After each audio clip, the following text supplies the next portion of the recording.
Welcome to another Coffee with Soul. I'm Jordan, the Soul Diva, a self-love coach and soul guide, if you haven't come across me before. And really excited that Rosaria has come back again. And this is Rosaria Gracia. She's an ethnochoreologist. How did I manage to mess that up? Yes, choreologist. I can say this word. Yeah. Dance and health specialist, movement director, and researcher, and so much more. I'm going to let her carry on from there. We're gonna say it's one of those things. I just when I did my my PhD many moons ago, my director of studies, she used to say, "Oh, you're such a Renaissance woman," because now and again I would just come to one of the meetings. It's like, "Oh, I'm taking voice coaching because I really want to be." Another day would be, "Oh, I'm going to a circus in Brazil," and it's just like every single meeting. She was like, "Are you ever going to finish your PhD?" I was like, "Yeah, but I just need to do other things at the same time." So yeah, there are things that never change. So Yeah, accumulating bits and I'm a real magpie. I just when I see something that interests me, and normally the people that I work with, there are people that are coming with all sorts of medical conditions, so then I go and research, and then it's what can I do to support it, and then it just goes into lymphatic drainage or whatever. So that's well, me. and I was going to say, last time we spoke, we ended up talking mind, body, soul connection. But part of the conversation that came up, which we didn't get into, was around what started out as goddesses. And obviously, when I did Marika 2 with you and the Orishas, and I loved all the learning about the roots to the styles, not just doing the dance and the symbology behind it all. And obviously, it fits so well with my passion of the divine feminine and sacred masculine. And I was so taken for the timing of us doing this as well, with everything going on in the world, because I think there's a real sense, certainly when it comes to divine feminine, that can be quite a soft, there's this element of feminine being soft. And actually, when we start looking at some of these goddesses, and that's far from where they are. So Yeah, I think it's a minefield because I mean obviously every single culture has kind of linked to the divine, whatever that is, whether it is administered by an institution or not. yeah, And sometimes institutions are really soft relatively. So it's not like with big buildings or anything like that. It could be part of a tribe, but still there is a structure to it. And sometimes it's just very internal. But I think that it is very different if we have been brought up in a system with this very much moral taste like Catholicism and Protestantism. Even if we don't follow the religion, the ethos is there in society. So, you know, it is there, the way that people behave, even how often the supermarkets are open, things like that. And the work ethic, everything is around a particular ethos that is very much influenced by religion, whatever that is, yeah, in whatever culture. But I think that when we are talking about the divine feminine, it's interesting. When I was thinking about this, it for me linked very much with this idea of leadership and I suppose genuine truth. And I want to say that in a way that is not airy fairy, because we all know something that feels good for ourselves. And it's normally that thing that feels good to ourselves doesn't go against anybody. So that is the richness of that. That if it's true for yourself, it's true for the people around you. If not, the ego is kind of creeping in and just making a bit of havoc. But the idea of the divine feminine and imagery in general, I think is really rich because of our own tradition, we may have an idea of the feminine as someone perhaps a little bit more controlled or repressed or just very dainty whatever it is, whereas the feminine is as vast as the masculine, and both and together and mixed and not. So I think that what I really like about the African traditions, in this case the Yoruba-based traditions, is that there is a whole array of divinities, orisha, that have really humanoid characteristics. And if you follow the religion, you can have the so-called male influences, but also the female, meaning male gods and female goddesses in our terminology, Yeah. because they don't call, well, male and female orisha. And in that, you may have influence of one of my favorite ones. It really speaks to me is Yansa, that lady over there. And Yansa is the goddess of the winds and storms.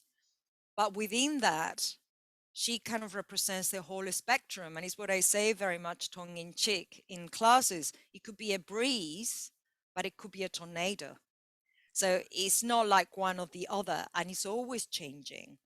And if you go, I'm not an expert on this, but I've been reading a lot, and the more I read, the more I realize that it's just scratching a little bit of a surface. And talking to people that go with the religions, and people that are priests and priestesses in that religion. But one of the interesting things is that each god and goddess has different paths. So for instance, it could be like different strands. So Yansa, for example, has 9. So there are 9 different ways of Yansa being represented. That could be anything from someone quite mellow but strong, that idea of the breeze, to the proper Kali energy of cutting heads all the way through. So it's quite flexible, it's quite mobile, and it's not unique. Then you're influenced by other elements. The same for Oshun. Oshun is the goddess of beauty and femininity. She's got 5, I believe, 5 paths. So again, it's all an array. You don't need to go through religion, but I think it's important that when we are trying to explore who we are, that we understand that you can be feminine and not, what does that mean? Well, however you are. So you can be very strong and very vulnerable at the same time. And you can be very caring, whether you're a mother or not, a mother having kids, or a mother that nurtures projects or whatever it is. Or no, you are very, very independent, that doesn't have that element, and that's completely fine. And that's what I really like about these gods and goddesses, that it's okay. You don't need to have everything. It's Yeah. just elements, and is the respect that goes with that. And I think I found it very useful, particularly when I've been working with people using imagery linked to identity exploration or even mental health, to really say, it's okay. And it changes. That's a frustrating thing for people that need something stable. It doesn't, it's never stable. It changes. Sometimes if we are quite young, we may be a bit more of a shum. We may be a bit more vulnerable and a bit more kind of into our physicality, whatever it is. When we are later on, is this idea of the maiden, the crone, and so forth. Is Yeah. the crone for me is, it may not be appropriate in terms of this purist understanding of Yansa, but the crone for me is that woman that is just like, ugh, it's no Yeah. messing. But that is my identification. Then someone else could consider something else. And that's the thing, is that how all this imagery of ancestral, really, gods and goddesses can really help us to make the best of who we are and what it makes us tick. So on that note, because I always forget the names of authors and I think it's not fair, but I was doing a training in London, and in the morning, having breakfast with one of my colleagues, we just sat down next to this other guy and we were talking about gods and goddesses. And then he said, have you come around with Jing Shinoda Bolen? And straight away, I bought this book, which is Ah. goddesses in every woman. So it's very much inspired in this sense by the Roman and the Greek mythology, which is a Yeah. bit closest to Western understanding. Because then Catholicism actually took lots of the gods and goddesses from the Roman and Greek Yeah. religion, and then they became saints. So just like that, magic. So it's really interesting to see the different archetypes and how they can relate to you. Now, all this is really a minefield. It's just a tool for people to understand, to try to articulate a little bit more where they are at, or what it makes, how they can make sense of the world, of their world. And sometimes it's useful because it helps, to articulate, to put words to a feeling. But sometimes it comes on the way for people that don't like that, and they like more of an embodied identification.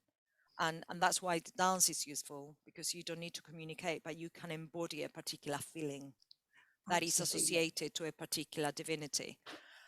But one of the things I just wanted to say is that it's not prescriptive. So it doesn't mean that just because those gods and goddesses are like that, that we are like that, and we just need to follow that path. It doesn't work like that. It just, in a way, you can just pick a mix, whatever makes sense for you in that particular moment in time, and then run with it. But yeah, I think it's quite useful. But again, it's one of those things that need to be taken with caution, because it's not prescriptive. So it's not instructions of how we need to behave. Is a language that we could use to explain who we are No, and what we want to do. I like that. I like the fact that, yes, use of it as a language. And I was thinking of a couple of things as you were talking. And one was, I'm very aware we're using masculine, feminine. And I'm aware that in terms, for a lot of people, they're trying to obviously step away with that when we're talking non-binary and other gender identifications. And I struggle to step away when we're having these kind of conversations, because this is how it's written currently. And so I just want to acknowledge that we're using language about how it's written, and therefore how other people can access it. And also, as you said, these elements are in all of us. So we've all got sacred masculine, divine feminine, and it's the balance that makes us that person. Yeah, I think yeah, go ahead. No, I was just going to finish with, I think at the moment the understanding, or maybe the lack of understanding, is certainly in the Western world, the patriarchy and the masculine we're seeing is, that shadow masculine, that toxicity. We're not seeing that sacred masculine leadership, as you were talking about. Yeah, this topic is coming up a lot in lots of different environments. But one of the things that comes out from me is when I'm imagine, it's difficult because it's the language that we use, as you said, it's how it's constructed. But it's always looking at the male and the female energy, which is not the same as men and women. So it's just so, I mean, it's binary because that's the language that we are using. So someone will come up with another way of explaining it, and I will adopt that.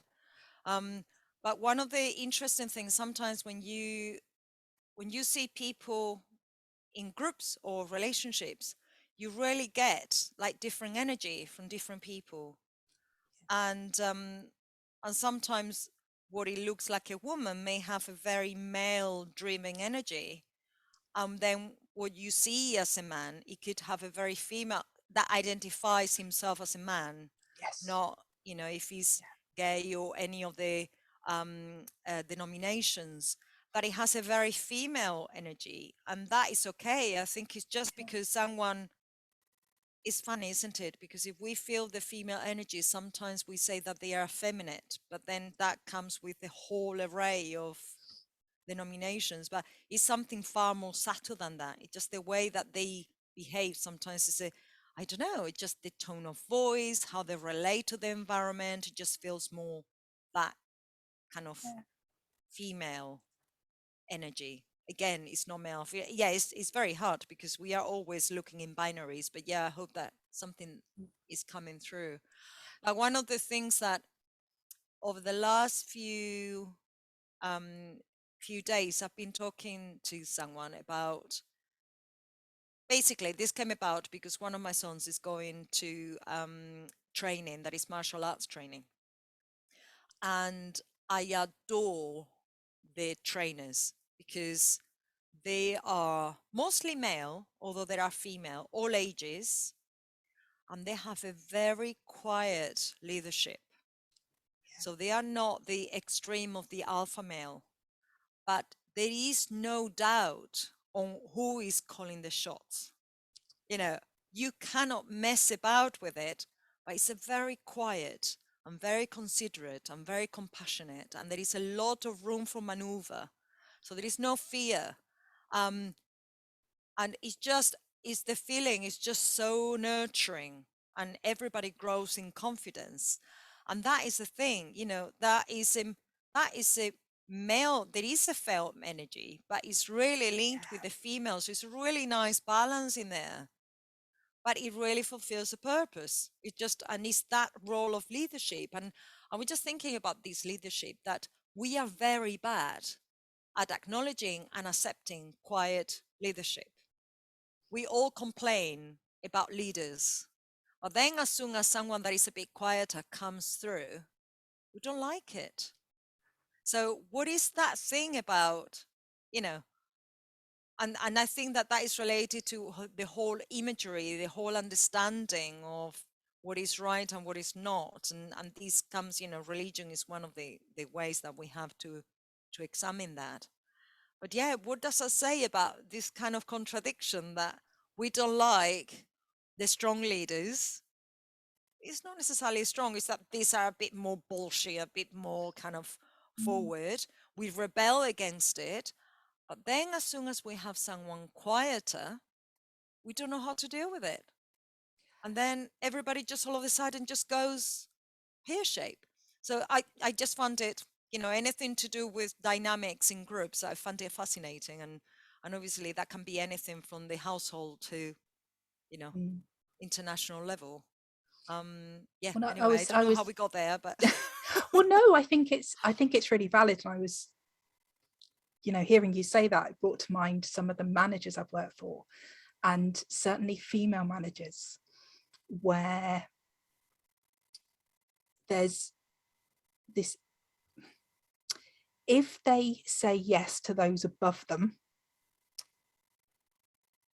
it can sometimes, and obviously this is my own opinion, it can sometimes come across as therefore they treat everybody underneath them with a little bit of a stick because they're pleasing everyone above. And that can come across with the masculine energy underneath it. And those managers that are maybe more nurturing to their teams, male or female, don't make it further up because they're not doing what everyone above wants. They're actually, you know, looking after and nurturing those teams. That's been my experience on a number of occasions. And yeah, it did make me reflect on exactly what you were saying, that I think this shift from having those leaders who are very much stood at the front, it's almost that military style, you know, they're the ones stood at the front, they're the ones saying how it goes, they're giving the orders, they're doing all of that.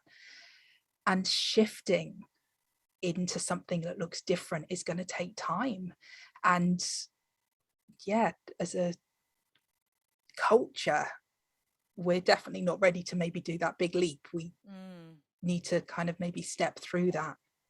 Yeah, I mean, well, but how long have we been following that pattern? I mean, it's just so it may take a while to shift that. But it's interesting, yeah, because I was just thinking about some of my line managers at the university. I've got 5 different schools, so I have a little bit of experience of male and female kind of line managers. But it's interesting, I'm working more closely with those line managers that are far more, I would say softer, that they are softer, but they have lots of experience, and they are the quiet, it's not that they are like little mice. They are not little mice. They really state what they need to do, but yeah, they are definitely more caring and they are more considerate. And I tell you what it is as well. They are able to have a wider vision of the whole picture. They are less narrow focused, and I think that makes them a little bit more vulnerable to go up the echelons of the particular hierarchy. Whereas if there are people that are a bit more narrow focused, they seem to get higher. But Mm. again, I think that is related to, yeah, what we find that is more appropriate, what we think that is better for the whole, whether we are going for a male or female energy, how does that look? And yeah, that is very much rooted again in that idea of this strong leader that is not necessarily very compassionate, and No, it's and just, yeah. quite often ego driven. I was thinking of some of the, well, as they've called themselves, some of the tribes and the communities, African and Native American, and I know they still have chiefs, I know they still have a hierarchy, but they also appear, again, it's not having been part of, but they appear to have that community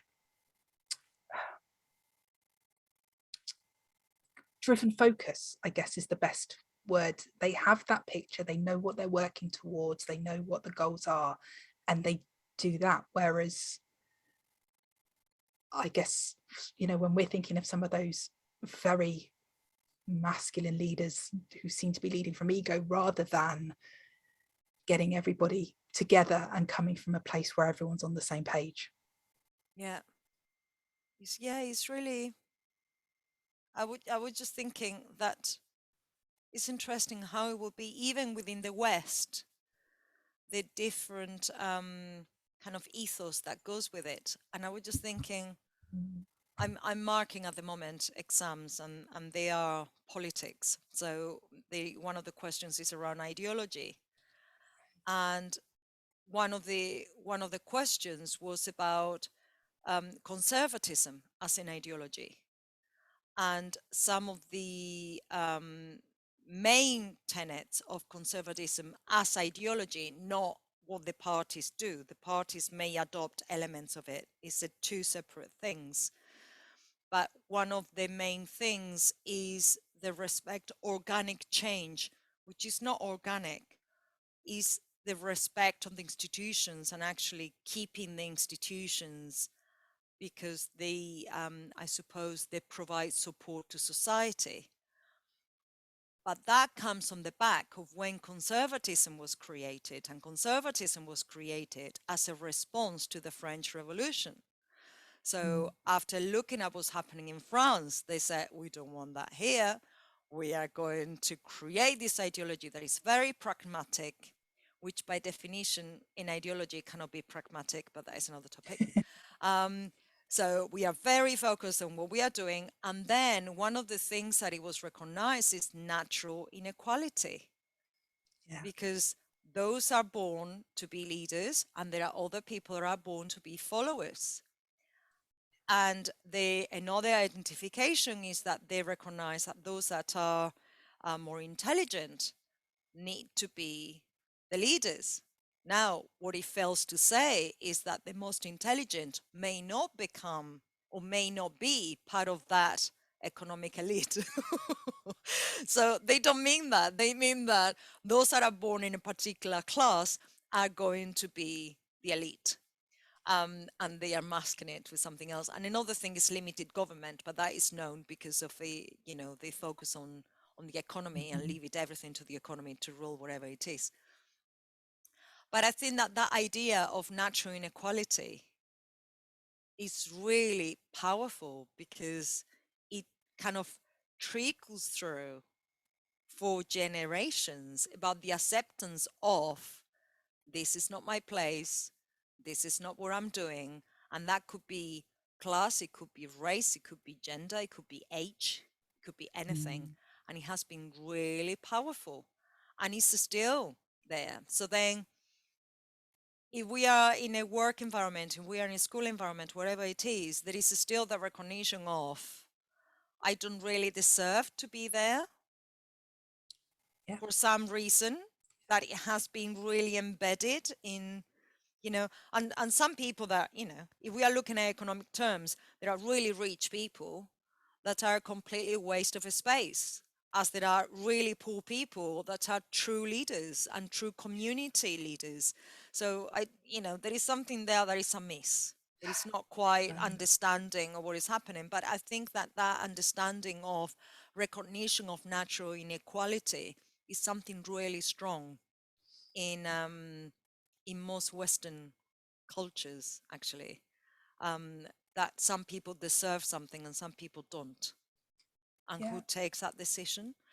And that goes not just in terms of jobs or whatever it is, but it goes through age and gender and race, and there is a kind of a stratification. Why that is, it just develop into all sorts of different, control mechanisms. But at the ideology level, I think that is really, really important. And I think that there is a lack of reflection of what equality is. And equality really is not everybody the same, which is a funny thing to say, but it's just that everybody has the right to be who they are. That's what true equality is. I don't want to be the same as another person. Thank you very much. I'm myself, and I'm very happy with that.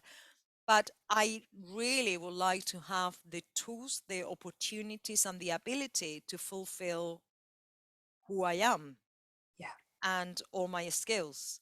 And that is what true equality means. Now, some people will need more help than others, but that's what the system should go at the community level and national and international and so forth. But if we are coming from the proviso that there is a natural inequality, all that completely disappears.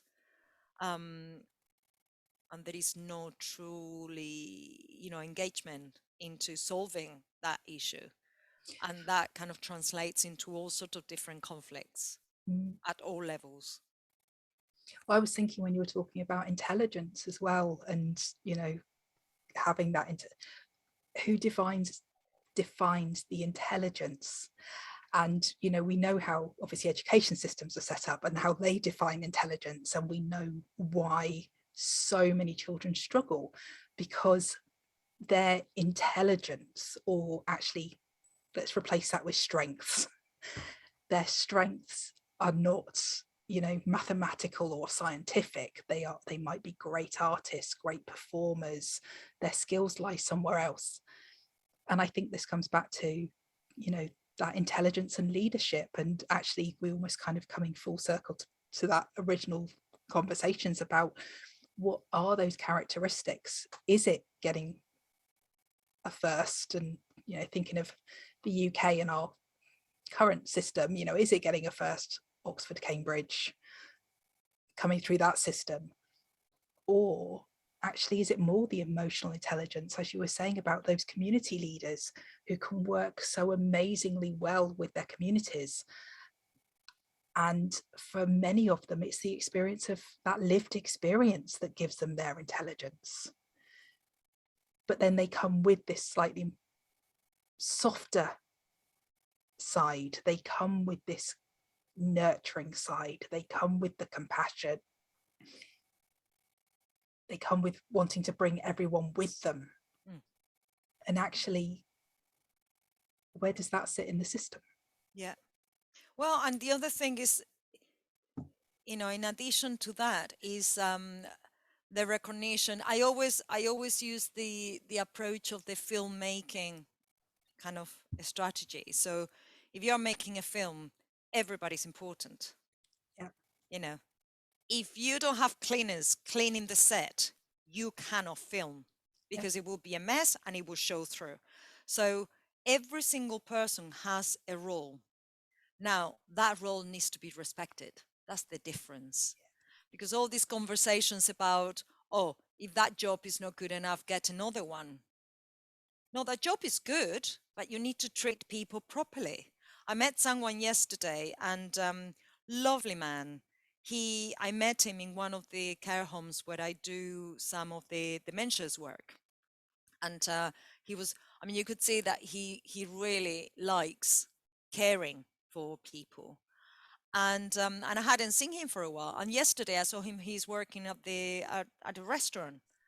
And he said, yeah, I left it because it was very disorganized. They didn't pay us for the overtime that we were doing. And it Mm, was very stressful. And he said, and this is okay. I want to kind of work a little bit in here, but I really want to go back to care because it's what I like and it's what I want to do.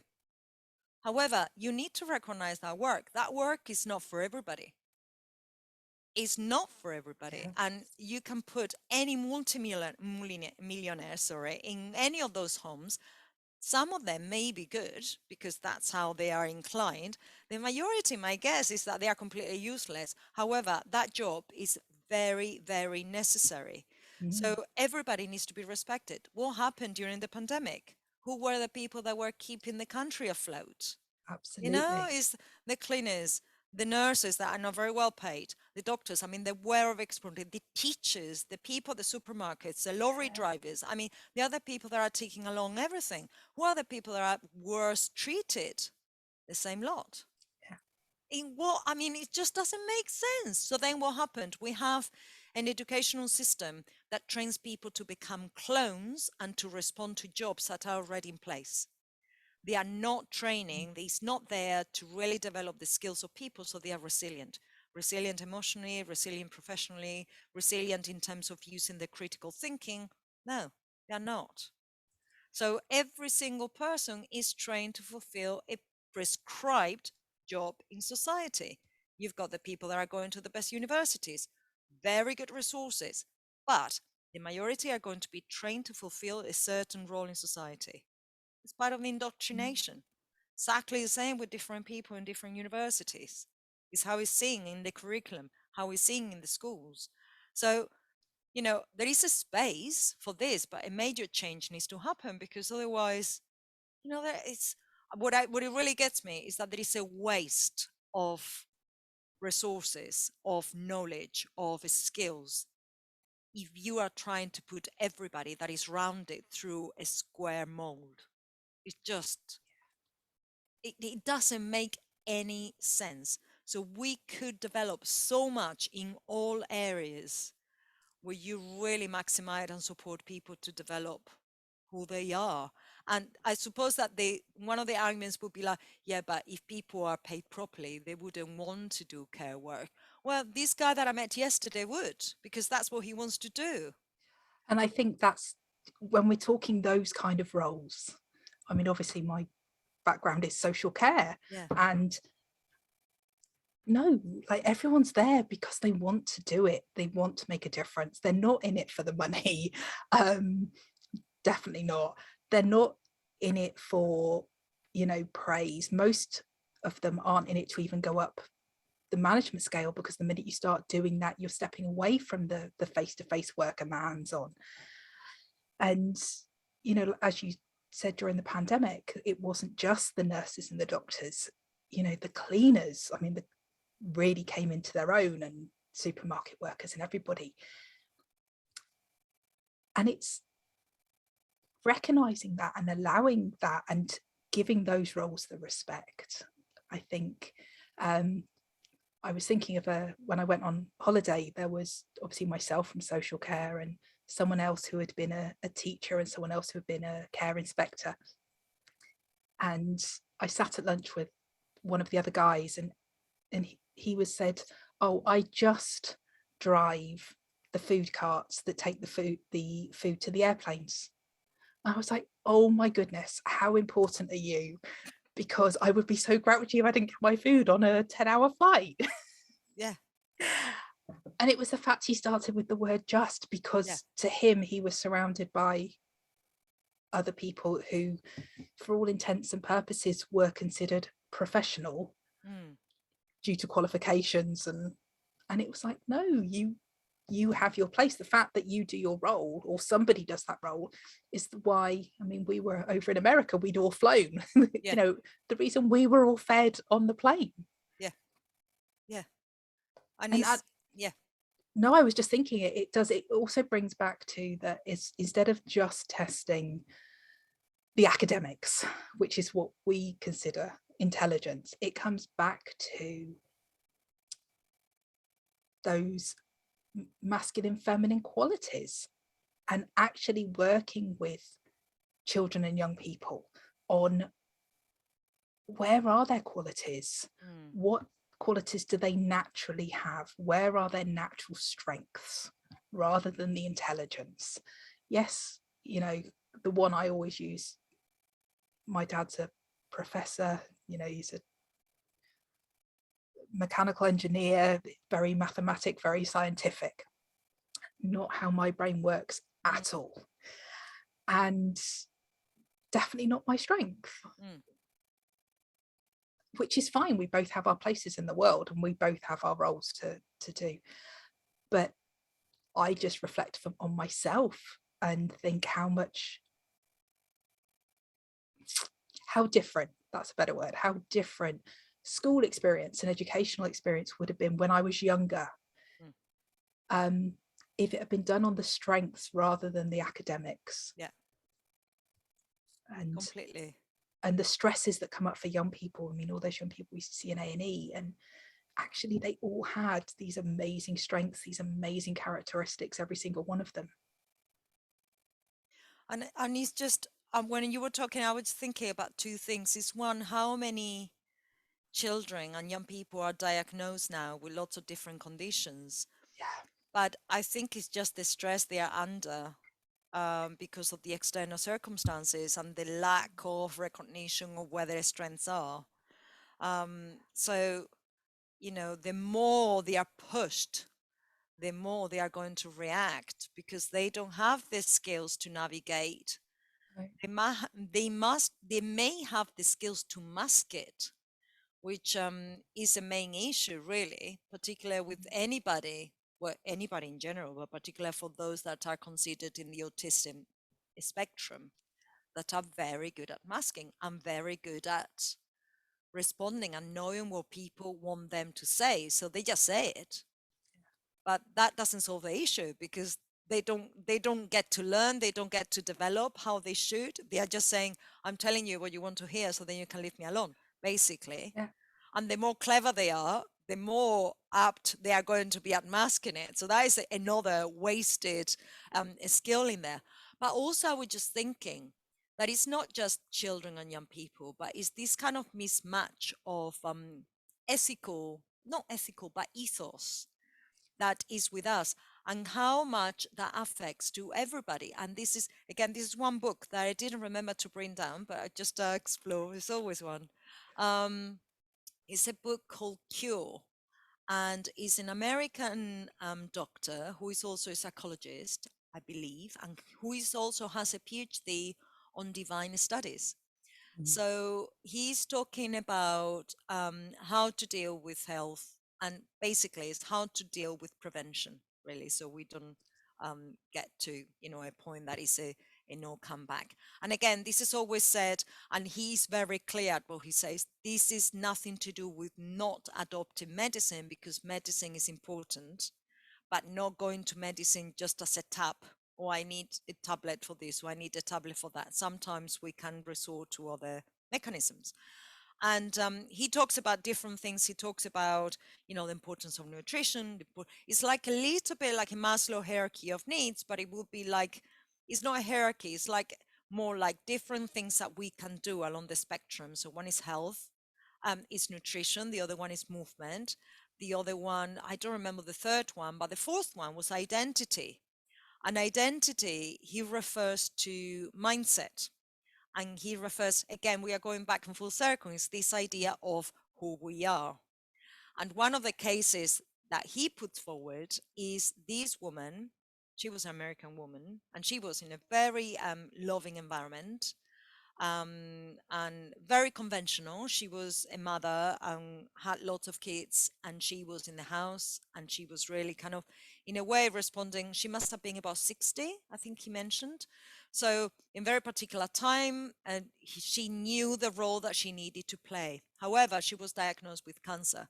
And then at that moment in time, she decided to take a little bit more time for herself, and really to take care of herself, what happened? She received a real backlash by her family and friends because she was behaving in a way that it wasn't how she normally behaved. Then she realized that it was a mismatching here. She's like, okay, all of a sudden, I'm the same person. I was behaving like this. I was doing this, all caring and nurturing, all the tics of the stereotypical, perhaps, woman in the 70s, stepford wife type of format. And then now that I want to take a bit of more time for myself, I'm not rejecting them, but just taking a bit more time for myself. They are rejecting me. What happened? Well, she realized she broke free and she just completely rediscovered herself. And what he says is that she went in remission. So in that particular instance, in this case study, I'm not saying that it always happens, but in this particular case study, her physical condition was a reaction to the repression that she had at the psychological, social, emotional level. Again, this is not a recipe for anybody else. It worked for her, and that's how he portrays that.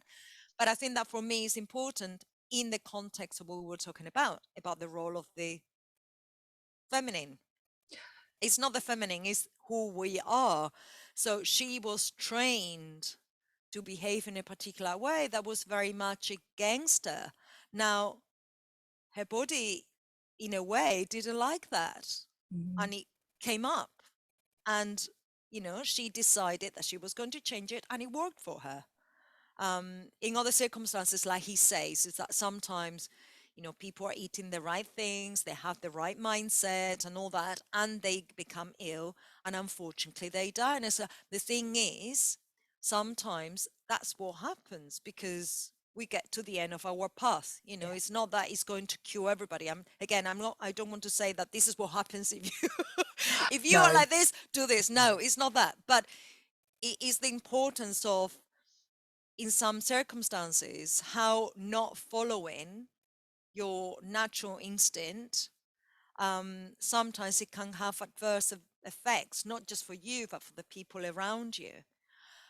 And again, being very cautious, this doesn't mean that all of a sudden all women are boudikas and they just need to go on run wild. Each person will have their own attributes, but it's really understanding where we are, who we are, what we stand for, and see how we can shape our world around that.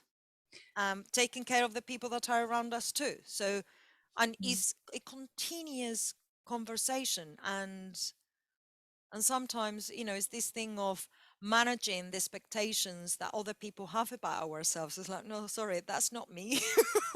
I don't know how you got that idea, but that's not me. So then, it becomes, it's interesting. It can be sometimes complex, but I think that it can lead to real respect of everybody and where everybody are, because it comes from a place of knowledge and compassion. It doesn't come from a place of I'm who I am and you deal with it. No, that's the ego. It comes from a place, I'm really sorry, if I'm an introvert, I'm really sorry, I really would love to be there, but I just feel I need to be in my cave for a couple of days. Please don't stop asking, I'd really want to go. As an example. And it's just different personalities, different identities evolve depending on whatever is happening to us. And again, it's the idea of the female or the male identity. What is it? And we are a combination of all of them. And depending on the circumstances, we can have one that is more dominant than others. It's like this fight, flight, and freeze. If you are put in a particular stressful situation, the fight will be the warrior. It's like, I'm going for it, and whoever is in front of me. The fright is like, oh, it could be related to this idea of more kind of the mouse. It's like, ooh. And then the freeze is somewhere in between. It's just like, I'm so kind of, it's like the deer. It's like, this is survival, So depending on the stresses, we are going to naturally react in a different way, that it could be more related to a female or a male attribute. But in general, I think that we are a real combination of all of it. And the sooner we understand that and we can communicate that to other people when needed, um, then the better, more meaningful relationships could be. Yeah, you don't need to have a presentation card. This is me, and this is how I react, and you don't need to go there. No, and two things, but on the same spectrum, came to mind as you were just saying that. One, and I've spoken about her several times before. There's a coach, Susan Hyatt, and she talks about the invisible workload of women and putting your boundaries in, and being able to say no, but from a compassionate place to your family. And I was just thinking that we have, again, particularly as women, or particularly as whoever the primary carer, home person is, quite often there is that invisible workload, and putting those boundaries in can be quite hard, and that can be seen as something to I need to step into whatever that is. On the flip side, I was thinking of one of my clients who we're talking about stepping into feminine energy, so coming out of the balancing, not coming out of, but balancing the feminine energy and stepping into that sensuality and that playfulness and that full authenticity actually is just as hard for them as it would be for other people to put those boundaries in. So whichever qualities they are, or whichever aspects to become themselves, they know that there is something that needs to shift. Depends on exactly who you are. Yeah. And also, that's the thing, is just, and then when we are starting to explore those areas, I think that, again, it's in a spectrum, Yeah. because I've come across quite a few, because there is a lot of conversation about the divine feminine and so forth, particularly once it's algorithms, once you look into something, everything else comes, and then you think that everybody's talking about it. Actually, no, it's just a handful of people in the world, but it's big. As soon as we're exploring this kind of divine and feminine, there is a very clear relationship with sensuality. And I think that is very uncomfortable conversation for many people. But also it can be taken to extremes very quickly. Yes. Just because we are talking about sensuality doesn't mean that we need to do burlesque workshops or go pole dancing every day or whatever it is, or just really going into be deeper, Osho practices. It's not about that. And there are every single person we need to go through lots of different stages. I think that the idea of sensuality, that is a difference that I think that some people don't get, is the difference between sensuality and sexuality. Yes, And I think absolutely. I've come across that as someone. Well, I could mention that Latin woman, although in the States will have another meaning, but in as coming from a Mediterranean country, sensuality is everywhere, Yes. but sexuality is not. I mean, it is in some cases, but it's not the same. No. And I noticed that with the dancing. So when you are dancing with someone, and you see this in lots of couple dancing around the world, if you are dancing with someone, it could be very sensual, very sensual. But you finish the dance and you say, see you later, and I don't see you anymore. You're not sharing your soul, you're not sharing anything. You're just dancing and you're tuning into the energy of that particular person and following the music. And for the person in the outside, they may think like, oh, there is something in there. Do their partners know that? It's nothing to do with that. And it's really difficult to explain um, that sensuality and sexuality is different. You see, and I notice in dance as well, sometimes there are some practitioners, not all, but some practitioners that are doing particular heel work in kind of straight dance genres that adopt a very sexual approach, which I personally don't like. But that's my Yeah. personal thing. Other people like it, but that's perhaps my area. That's what I'm saying. No, that's not for me. For other people, it's great. Yeah. Um, but I think that doesn't help for this discussion. because then it's very difficult to differentiate sexuality and sensuality. Someone that I would consider sensual is Shakira, Beyonce. That type of energy is very sensual, but it doesn't go into rocky territory.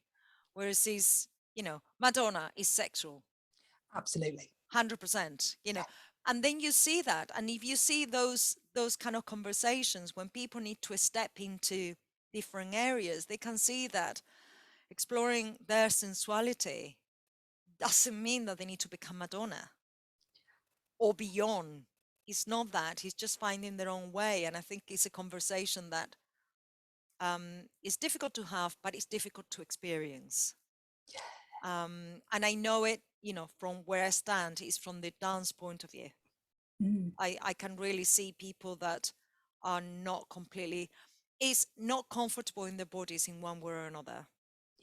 And it's how to facilitate to feel freer in their body. And it's that kind of self-care. I mean, sensuality for me is very much self-care. It's like the dance that you will do that is very random, but you do with a group of people that you trust. So you let yourself go, and it can be really raucous, and but it's fun, it's playful, and you know that nobody is going to step over the mark. That kind of sense of, I feel comfortable in my skin. And I think that, sometimes, and I think it's difficult to kind of differentiate the two in some instances. I think you just said it, and I think it is difficult because in one side it's that felt sense that you just cannot explain, the sensuality rather than the sexuality, and on the other side it is just what it's how you embody it, is how you feel it, and feeling comfortable in your skin. And actually you brought to mind something I remember a few people saying when I was dancing, which was actually how I had this sensuality about my dancing, and I was like, what are you talking about? And I have to say, it's taken me a long time to get to the point where I can actually embody that and go, oh, okay, yeah, maybe there is.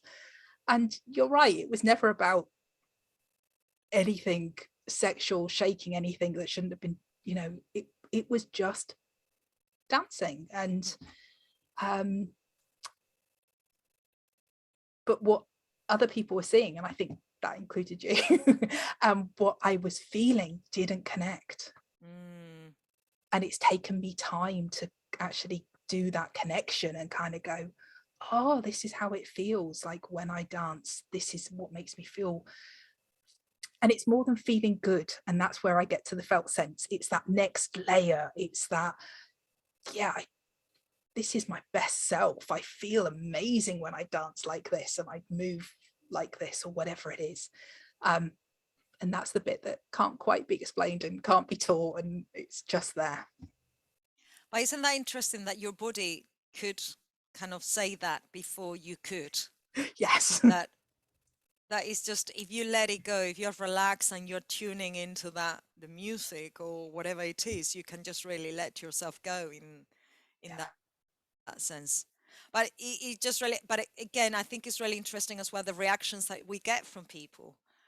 Sometimes I've heard conversations, that some people say, why are you dancing in such a sexual way? And actually, I could see that it wasn't sexual what the person was doing, but it's just, again, it's this identification or understanding about how people move, that it could be misread because of our standpoint, not because of theirs, is what we see. So again, it goes back to us. It's like, okay, why am I seeing that? Do I understand it? How am I with it? How would I dance that? And then, so it's bring it towards you rather than blaming it to other people. And I think that really can, if someone that is trying to explore themselves and their sensuality and their personality are against someone say to them, why are you moving like that? Well, already you have completely erased all attempt for that person to actually try to explore that further, No. So it's just really bringing awareness that sometimes before saying to anybody, we need to explore is like, why am I feeling like this? Yeah. Or why am I feeling like Yeah. that? I'm reading a book at the moment that is called The Secret Movement of the Pelvis in Martial Arts. Wow. And it's really, really interesting because it's talking about the internal movement, not necessarily the external movement. That is what you see, is how you internalize it. It's talking about the chi, but the interesting thing is talking about the alliance of the hips and so Yeah. forth. And sometimes one of the things that he's talking about over and over and over again is about how do you feel the things that you are reacting against. Mm. And sometimes we just react to things because we don't understand it, or we are not ready, or it's something that is triggered on us because we know that we need to take care of it. Yeah. So yeah, I suppose that it's just, again, is pushing into a way of living that is slightly slower, not much slower, but just slightly slower and not reactive. It's Yeah. just taking a little bit of time, just a tiny bit, but a little bit of time to really see the impact or where things are coming from. If I'm Mm. reacting to something, is that because I'm reacting because the person has really done something against me, or because of our standpoint and our value systems? Again, relates a little bit of this idea about the identification of the divine and attributes of the Yeah. female and male and so forth. Is that what are our values, and Mm. how are we judging the world based on those values? But then why are your values more important than anybody else's? Those are your values. Someone Yeah. else's have another value. But if the standpoint is one of serious and authentic respect, Yeah. then everything goes. Again, this goes into the thing about freedoms, that people think, oh, I'm free. No, you're free as long as you're not damaging anybody else. You know, your freedom finishes when my freedom starts. That's what the freedom culture is. Um, so yeah, it's fascinating because it's juicy and it's multi-layered Yeah. and all that. But I think that we need to reflect a little bit more. And wouldn't it be amazing that all this is taught at schools? Whole other conversation. And I think, one of the words I've come across in the last year to really support all of this, I think, has been curiosity. Mm. And that coming from a place of curiosity about everything, and the curiosity to what we're making things mean, why, or everything you were just talking about. But getting curious about ourselves, getting curious about what's going on around us, what's going on in the world, all of those things. No judgment, not from any other place, just this neutral place of curiosity. And I think that's a really good place to kind of, I guess, come from, but also maybe for today end the conversation, if that's all right. Yeah, perfect. Yeah. Anything else to add before we go? Not really. That, it would be interesting to kind of one of these days to do content analysis of our conversations to see what. Where we started and where we ended up. Yes. And I'm Yeah. kind of, and I could hear, another 2 or 3 conversations coming up in there. So who knows what we'll be on next time? Because there's Exactly. going to be, I can feel this. As ever, it's been fabulous. Thank you so much, Rosaria. Oh, thank you. Thank you. It has been lovely to chat with you. Thank you. Thank you.